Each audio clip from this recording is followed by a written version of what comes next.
전국이 연일 불볕더위에 신음하고 있습니다. 온열 질환으로 병원을 찾는 환자도 급증했습니다.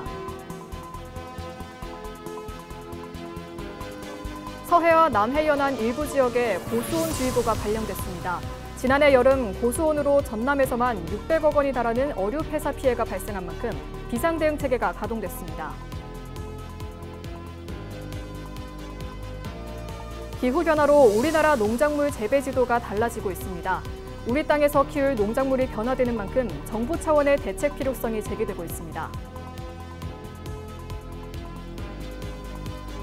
전남형 미래교실 2030 교실이 처음으로 공개됐습니다. 학생들은 남극 장보고 과학기지 대원들과 실시간으로 소통하며 환경의 중요성에 대해 배웠습니다.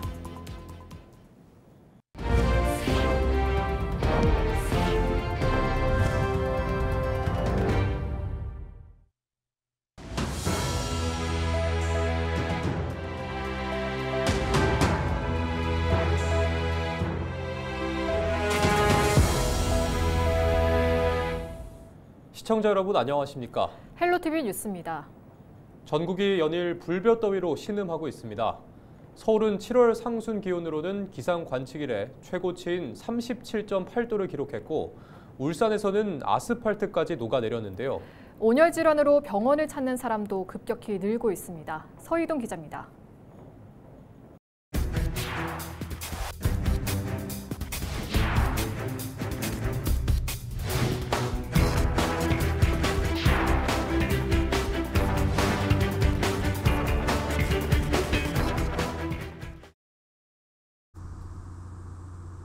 뜨거운 햇살 아래에서 작업에 열중하고 있는 근로자들.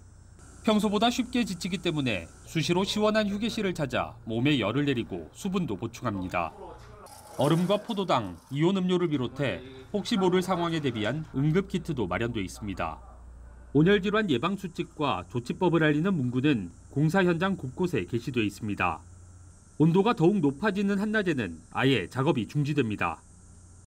현장에서 휴게 시설이나 그런 것도 갖춰놓고요. 그리고 요즘같이 더울 때는 조기에 좀 더 일찍 시작해갖고 오후에 한 1시 반 이후에는 작업을 쉬고 있습니다. 무더위에 물도 말라가고 있습니다. 호수의 수면이 내려가며 물이 차 있던 자국만 선명하게 남겨졌습니다. 도로의 아스팔트는 그야말로 녹아내릴 듯합니다. 한낮에는 노면 온도가 50도 이상으로 치솟고 복사열까지 올라오며 도심을 뜨겁게 달구고 있습니다. 콘크리트 건물로 빽빽한 도심은 열기가 빠져나가지 못하는 열섬 현상으로 더욱 무덥습니다. 온열 질환으로 응급실을 찾은 사람은 7일까지 총 977명으로 추정 사망자는 7명에 달합니다. 이번 더위는 당분간 지속될 것으로 보입니다. 우리나라 대기 상하층이 뜨거운 고기압으로 덮여 있는 상태입니다. 특히나 대기 하층에서는 동풍이 불어들며 동해안보다는 서쪽 지방을 중심으로 매우 더운 날씨가 지속이 되고 있고요. 이러한 기압계는 이번 주 내내 유지되면서 계속해서 당분간 더울 것으로 예상됩니다. 온열 질환을 예방하려면 한낮의 외출과 야외 활동은 되도록 피해야 하고 갈증이 느껴지지 않더라도 물을 자주 마시는 것이 좋습니다. 특히 체감 온도가 더 높을 수 있는 작업장과 논밭, 도로 등에서는 더욱더 주의해야 합니다. 헬로티비 뉴스 서희동입니다. 서해와 남해 연안 일부 지역에 고수온주의보가 발령된 가운데 전남도가 비상대응 체계를 가동합니다. 전남도는 피해 취약 지역 17곳에 현장 대응반을 즉시 배치하고 특보 해제 시까지 먹이 공급 중단과 액화산소 공급 등 양식어류 피해 최소화를 위한 현장 지도를 강화할 방침이라고 밝혔습니다. 또한 해수부와 협의해 피해 위험 분산을 위한 긴급 방류, 조기 출하 정책을 실시할 계획이라고 설명했습니다. 한편 지난해 전남에서는 7월부터 10월까지 이어진 고수온의 영향으로 여수와 고흥 등 10개 시군 양식어가에서 574억 원 규모의 폐사 피해가 발생했습니다. 폭염이 계속되는 가운데 전남 지역 축산농가의 가축 폐사 피해가 급증하고 있습니다. 전남도는 8일 기준 108개 농가에서 6만 900여 마리의 가축 폐사 신고가 접수됐다고 밝혔습니다. 피해 규모는 닭 5만 3천 마리, 돼지 2,200마리 등이라고 설명했습니다. 이 가운데 2만여 마리는 하루 사이에 폐사된 것으로 집계됐다고 덧붙였습니다. 재산 피해는 10억 8천만 원으로 추산된다고 전했습니다. 기후변화로 우리나라 농작물 재배 지도도 달라지고 있습니다. 머지않아 우리 땅에서 키울 수 없는 농작물이 늘어날 거란 전망인데요. 대응책 마련을 위해 국회에서도 토론회가 열렸습니다. 이세진 기자의 보도입니다. 여름 배추 주 생산지인 강원도 태백산맥 일대. 10년 사이 배추 재배 면적 40%가 줄었습니다. 대신 남쪽에서 자라던 대파와 사과 같은 작물이 그 자리를 차지했습니다. 온난화가 불러온 변화입니다. 지구 기온이 1도나 2도가 올라간다는 것이 그만큼 우리가 공간적으로 미치는 영향이 광범해지고 그리고 그 시그널은 더 뚜렷해진다는 것을 말씀드리고 싶습니다. 당장 먹거리와 직결되는 현안에 정부에서도 정책 수립에 나서고 있습니다. 기후 적응형 품종과 기술을 개발해서 그 이상기상 피해를 최소화할 수 있는 품종을 육성하고 재배 기술을 개발을 하겠습니다. 다만 기후 예측과 위험 정보를 통합 제공하는 일은 아직 걸음마 단계입니다. 올해부터 부처별로 산재된 적응 정보를 표준화를 하고 이를 통합하여 국민들이 한눈에 보실 수 있게 국가 기후위기 적응 정보 플랫폼을 구축할 계획입니다. 단순 정보 제공을 넘어서 지역 단위에서 전략을 수립할 수 있는 대국민 기후지도 서비스가 필요하다는 목소리가 나옵니다. 이런 선진 사례에서는 기후 위험에 대한 공간 정보를 고해상도로 제공을 하고 그리고 그 위험에 대응하기 위한 다양한 적응 대책, 정책들을 비교 평가하고 있습니다. 그리고 그러한 정보들이 지자체 단위에서 지역 특성에 맞는 이를 위해 정치권도 법적 근거 마련에 나섰습니다. 작년 연말에 기후변화 감시 예측법을 대표 발의했습니다. 이 법안의 통과는 물론이고 올해 제4차 국가 기후위기 적응 대책을 마련하고 있는데 이 계획 수립에 이 내용들이 충분히 반영될 수 있도록 농가에서 상인, 소비자까지 민생 전반으로 향하게 될 기후변화의 여파. 정확히 알아야 대비할 수 있다는 목소리가 어느 때보다 커지고 있습니다. 헬로티비 뉴스 이세진입니다. 전남교육청은 작은 학교의 강점을 살리고 학생들이 주도하는 수업 환경을 만들기 위해 이른바 2030 교실을 구축하고 있습니다. 올해 시작해 오는 2030년까지 완성을 목표로 하는 미래형 수업인데 2030 교실의 사례가 외부에 처음으로 공개되면서 이목이 쏠리고 있습니다. 보도에 송하영 기자입니다. 동그랗게 원을 만들어 모여 앉은 학생들. 책상 위에는 노트북이 있고 아이들의 모습을 담는 카메라들이 교실 앞에 배치돼 있습니다. 전자칠판에 띄워진 아이들의 모습 옆에는 특별한 손님이 자리했습니다. 바로 남극 장보고 과학기지의 대원들입니다. 화상 연결을 통해 아이들은 궁금한 내용을 묻고 대원들은 과학적 조언을 이어갑니다. 지구의 미래를 지키는 약속 ESG를 주제로 이색적인 수업이 한창인 이곳은 화순 오성초등학교의 2030 교실입니다. 큰 예산을 들이지 않고 디지털 기기 지원만으로 구현된 이곳. 책상이 더 이상 칠판을 향하지 않으면서 아이들의 시선은 한층 자유로워졌습니다. 교과서에 그쳤던 탐구 활동은 이제 지구 반대편을 넘어 뻗어갑니다. 멀리 있는 분들과 직접 화상으로 만나서 수업하는 게 생생했고 원래대로 수업이라면 솔직히 조금 지루했을 것 같긴 한데 이렇게 직접 이야기 나눌 수 있어서 지루하지 않았어요. 교사는 디지털 기술을 기반으로 프로젝트 수업이 가능한 2030 교실을 통해 전문가 피드백을 거쳐 환경 문제에 대한 학생들의 관점을 확장시킬 수 있었다고 말합니다.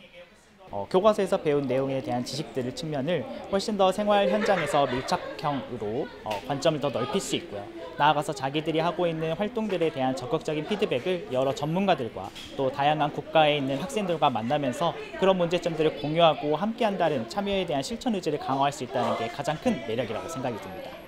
전남교육청은 학령 인구 감소가 지속되고 있는 상황에서 작은 학교의 강점을 살릴 돌파구로 2030 교실을 기획했습니다. 인공지능 기술과 프로젝트 기반 학습 등을 통해 소규모 학생들만으로도 충분히 수업 활동이 가능하도록 구상한 겁니다. 2030 교실은 올해 전남 지역 각급 학교 133곳에서 구축되고 있습니다. 전남교육청은 이를 통해 학생들이 국제기관과의 협력 수업에서 다양한 문화를 이해할 수 있을 것으로 기대했습니다. 또 생성형 AI를 활용한 실시간 토론에 참여하며 미래형 교육 방식을 경험할 수 있을 것으로 보고 있습니다. 전남교육청은 다양한 수업 모델을 개발하기 위해 앞으로 교사들을 중심으로 꾸려진 2030 수업 연구회 지원을 이어갈 방침입니다.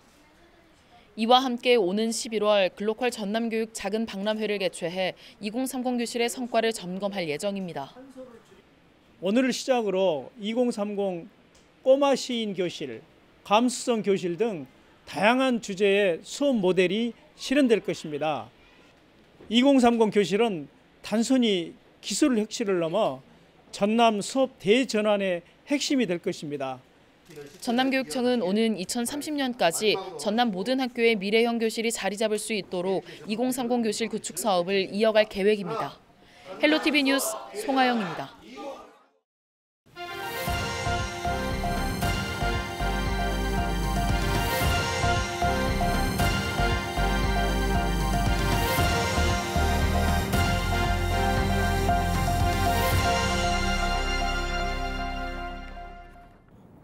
지난 8일 오후 3시 50분쯤 해남군 해남읍의 한 맨홀 아래서 작업 중이던 60대 남성이 일산화탄소에 중독되는 사고가 발생했습니다. 당시 A씨는 약 5m 깊이의 맨홀 내부에서 작업을 하다 어지럼증을 호소해 곧바로 구조됐고 목포의 한 종합병원으로 옮겨졌습니다. 현재 생명에 큰 지장은 없는 것으로 알려졌습니다. 소방당국은 A씨가 일산화탄소에 중독된 것으로 보고 자세한 경위를 조사하고 있습니다. 지난 7일 화재가 일어났던 영암 폐기물 창고 인근에서 이틀 만에 또다시 불이 났습니다. 9일 새벽 5시 50분쯤 영암군 3호읍에 있는 폐기물 창고 인근 공터에서 쓰레기 소각을 하다 불이 나 20여 분 만에 꺼졌습니다. 다행히 인명피해는 없었습니다. 소방당국은 정확한 화재 원인을 조사하고 있습니다. 영암 지역사회에서 스티로폼 공장 확대를 반대하는 목소리가 커지고 있습니다. 미안면 주민으로 구성된 공해추방대책위원회는 9일 영암군청 앞에서 기자회견을 열고 스티로폼 공장 대표가 지난 3월 공장을 증설하지 않겠다고 한 약속을 3개월 만에 파기했다고 주장했습니다. 그러면서 해당 업체가 신고되지 않은 스티로폼을 생산하고 불법 폐기물 반입과 폐기물 적재 등 여러 차례 법을 위반했다며 주민들의 추가 피해를 막기 위해서라도 영암군이 공장 증설 요청을 즉각 거부해야 한다고 강조했습니다. 해당 업체는 지난 6월 창고 부지를 공장 부지로 전환해 스티로폼 생산 시설을 증설한 것으로 알려졌습니다. 영암군이 구제역 발생 114일 만에 종식을 선언했습니다.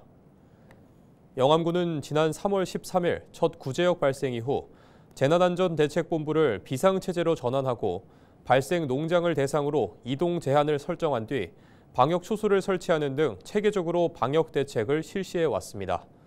영암군은 이달 말 축산농가와 유관기관 등과 함께 구제역 방역 평가 토론회를 열고 감염병 발생 원인과 향후 대응 방안에 대해 종합적으로 분석할 방침입니다.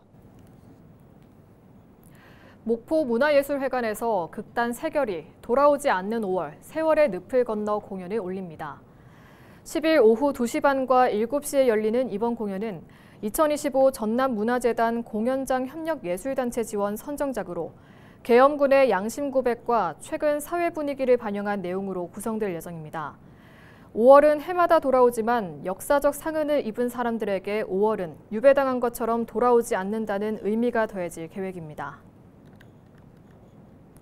장흥군이 여름 대표 축제인 정남진 장흥 물축제를 오는 26일부터 8월 3일까지 탐진강과 편백숲 우드랜드 등에서 개최합니다.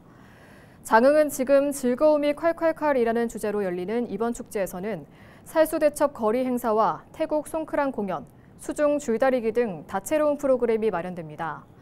또 윤도현 밴드와 노브레인 등 국내 록밴드와 함께 즐길 수 있는 장흥 락 페스티벌과 EDM 파티인 워터비트, 장흥 팝 콘서트 등 다양한 볼거리도 제공됩니다.